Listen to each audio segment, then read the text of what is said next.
At dahil hapon na naman, magluluto naman tayo ng hapunan. So today napag-isipan ko nga pala na magluto ng roast pork. So ilalagay ko lang ito sa oven. Season ko lang ito of course. At pagkatapos hahayaan ko lang yung oven na gumawa ay magtrabaho ng kanilang trabaho. Naglagay nga pala ako ng garlic powder, salt at saka pepper. Masin-masin lang natin ito. Left and right, back and forth. So ang dami nga nag-request na gawa ko ng cooking show kasi medyo matagal-tagal na tayo hindi nakapagluto. So nagpahinga muna ako kasi nga sobrang busy sa paglilipatan at linis-linis ang ating mga ginagawa ngayon. So naglagay din pala ako ng oil. So napakasimple lang ng roast pork. Ito talaga yung parang tinamad akong magluto. Ito talagang ginagawa ko for dinner.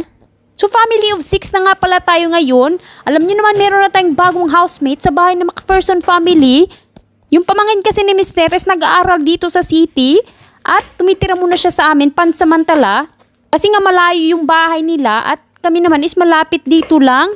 So diba advantage talaga pag nasa syudad, malapit sa mga university at saka sa mga school na perfect talaga paglaki ng mga bata. So maghihiwa din tayo ng mga vegetable. Ito nga pala ang patatas. Naghihiwa din pala ako ng sibuyas at meron ding napakalaking kumara o yung kamote.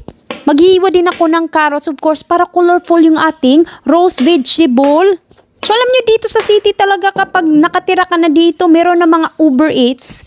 Pwede ka naman kapag online order at saka magdi-deliver na yan mga 30 minutes lang. Pwedeng magpahinga magluto. Pero kami talaga tinatry namin na magluto for dinner every night. Mas healthy kasi sa family at saka of course, mas mura kapag magluluto ka sa bahay. At of course, mas masarap din kapag homemade. So, sinison ko nga pa ito with salt at saka pepper. Naglagay din ako ng oil at pagkatapos ilalagay na natin ito sa oven. Masin din natin ito. So, yung veggie naluluto yan first. Mga 30 minutes lang iyan. Hindi yan na tumatagal ng mga oras-oras. I-remove ko lang yan sa oven at nilalagay ko set aside at mamaya initin naman. Maghiwa din tayo ng greens natin. Meron nga pala ako ditong broccoli at saka Baguio beans.